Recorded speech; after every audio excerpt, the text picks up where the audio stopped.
जी स्वयं हमारे साथ हो।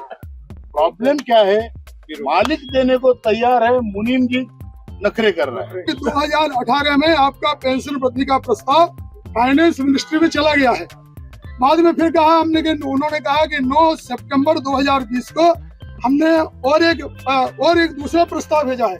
अपना प्रॉब्लम जल्द से जल्द सॉल्व हो, आपका जो डिमांड हो वो जल्द से जल्द पूरा हो, इसके लिए निश्चित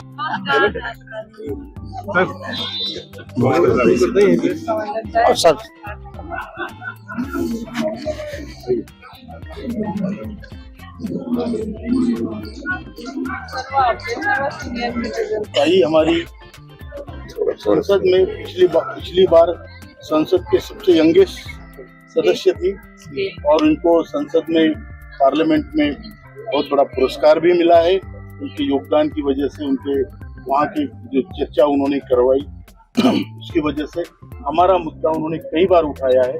हमारे साथ वो है, पहले से है, आज भी है।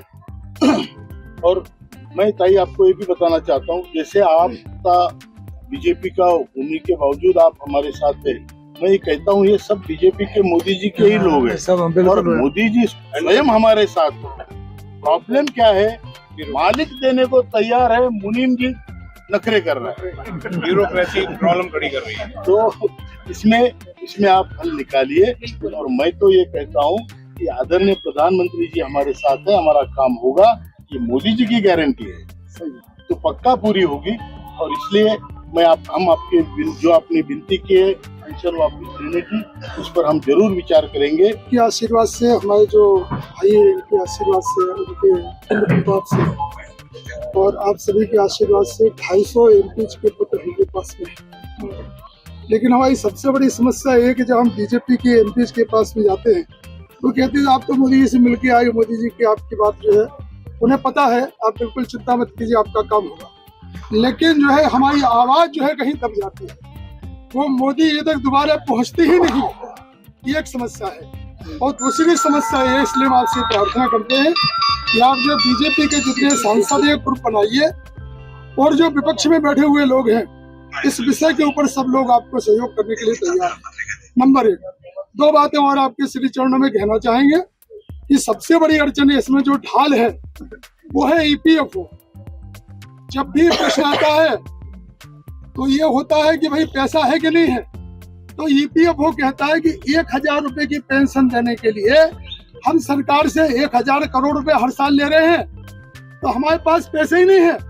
लेकिन वास्तविकता है जो कमांडर साहब ने कहा है कि 7.8 लाख करोड़ रुपए का फंड इनके पास में है, उसी से पेंशन दी जा सकती है।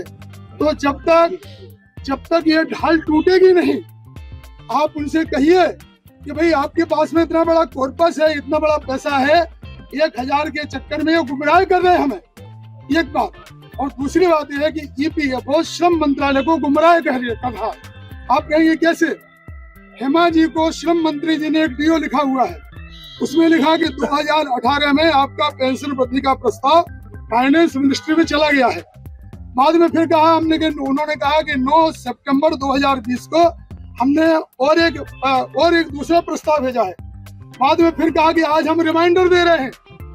माननीय श्रम मंत्री जी वो DO लिखते समय कह रहे हैं कि आपका प्रस्ताव है और ये जो है फाइनेंस मिनिस्ट्री में पेंडिंग है, लेकिन वही दूसरी ओर श्रम राज्य मंत्री डेली जी कह रहे हैं कि मिनिमम पेंशन वृद्धि का कोई प्रस्ताव नहीं है।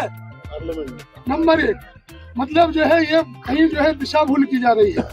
एक और बात आपके श्री चरणों में कहना चाहेंगे, जो हायर पेंशन का मुद्दा है इतना बड़ा मुद्दा नहीं है, उसमें EPFO मिस इंटरप्रिटेशन कर रहा है और सरकार प्रसिद्ध हो जाए, मोदी जी प्रसिद्ध हो जाए, वो चाहता ही नहीं है। वहाँ नक्सलाइट अधिकारी बैठे हुए हैं, वो चाहते हैं कि सरकार को हम जो है उनको इस बात का क्रेडिट नहीं जाए और वो मोदी जी की प्रतिमा को नुकसान पहुंचाना चाहते हैं। हम आपसे प्रार्थना करते हैं कि दोनों मांगों के साथ में और हम इसको हम मैडम बहुत दुखी है। ये वेदना है जो हमारे हृदय में आपके सामने व्यक्त कर रहे हैं। आप करवाइए, मातृशक्ति है।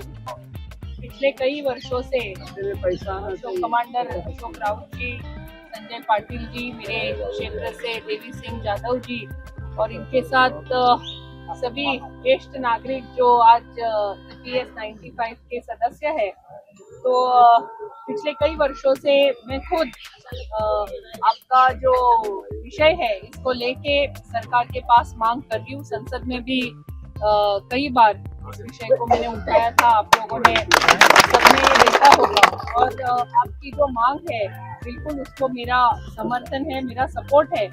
और मैं जब भी अशोक राउत जी और इनके साथ संजय पाटिल जी, यादव जी, जो भी मेरे पास आए हैं, सबको मैंने हमेशा यही कहा है कि निश्चित रूप से आपका ये जो पैसा आपने पूरा जो आपका सर्विस का जो पीरियड था, इसमें पेंशन के लिए जो एक EPFO को आप जमा करते थे, वो निश्चित रूप से आज आपको जो आपकी मांग है वो हिसाब से मिलना चाहिए, और पेंशन के रूप में, क्योंकि आज जो पेंशन का अमाउंट मिलता है वो निश्चित रूप से कम है। और मैं भारतीय जनता पार्टी की सांसद हूँ, लेकिन मैं आप लोगों के साथ यहाँ पे खड़ी हूँ। आपको यहाँ एक चीज मुझे विनती करनी है, आप लोग पिछले 7 तारीख से यहाँ आप hunger strike, chain hunger strike पे आप लोग बैठे हैं, और कल से पूरा हंगर स्ट्राइक पे आप लोग सब बैठे हैं। आप सब बहुत वरिष्ठ ज्येष्ठ है, और आपको मैं रिक्वेस्ट करूंगी कि आप ये अनशन आपका पीछे ले लें। आपका पूरा प्रतिनिधित्व मैं और मेरे साथ जो हमारे बाकी सांसद साथी है, हम संसद में भी और सरकार के पास भी आपके लिए हम कंटिन्यू मांग करते रहेंगे जब तक आपका ये प्रश्न सॉल्व नहीं होता। और ये आश्वासन मैं आपको निश्चित रूप से देती हूँ। आप सब बहुत ज्येष्ठ है, मैं तो आपके पोती की उम्र की हूँ, और हमारे दादा नाना के उम्र के आप लोग सब है, तो मुझे भी बहुत दुख हो रहा है कि आपको यहाँ अनशन करना पड़ रहा है। लेकिन आपको एक बात से मैं बिल्कुल निश्चिंत करना चाहूंगी कि आपके जो भी विषय है, ये मैं संसद में और हमारे प्रधानमंत्री जी आदरणीय नरेंद्र मोदी जी, इनको मैं पहुंचाऊंगी, और ये सवाल अपना प्रॉब्लम जल्द से जल्द सॉल्व हो, आपका जो डिमांड हो वो जल्द से जल्द पूरा हो, इसके लिए निश्चित रूप से मैं प्रयास करूंगी। मेरे साथ बाकी भी मेरे जो सांसद साथी है, उन्हें भी हम ये रिक्वेस्ट करेंगे, क्योंकि ये विषय जो है ये केवल मेरे क्षेत्र का या महाराष्ट्र का नहीं, ये पूरे देश भर के हमारे जो सीनियर है, आप सब जो सीनियर है, आपसे जुड़ा हुआ है। और इस उम्र में आपको अगर यहाँ पे अनशन करना पड़े या आंदोलन करना पड़े, तो मुझे लगता है ये ठीक नहीं। और मैं आप लोगों का जो भी कहना है वो निश्चित रूप से सरकार तक पहुंचाऊंगी। आप सबसे मैं हाथ जोड़ के विनती करती हूँ कि आपका हंगर स्ट्राइक आप पीछे ले ले। आपका जो भी डिमांड है वो सरकार से पूरा करवाने के लिए मैं खुद और मेरे साथ हेमा मालिनी जी और बाकी भी सभी हमारी जो सांसद साथी है, उनके साथ हम ये विषय सरकार को निश्चित रूप से पहुंचा के आप की तरफ से हम लोग वहाँ पे सरकार से कंटिन्यू मांग करेंगे।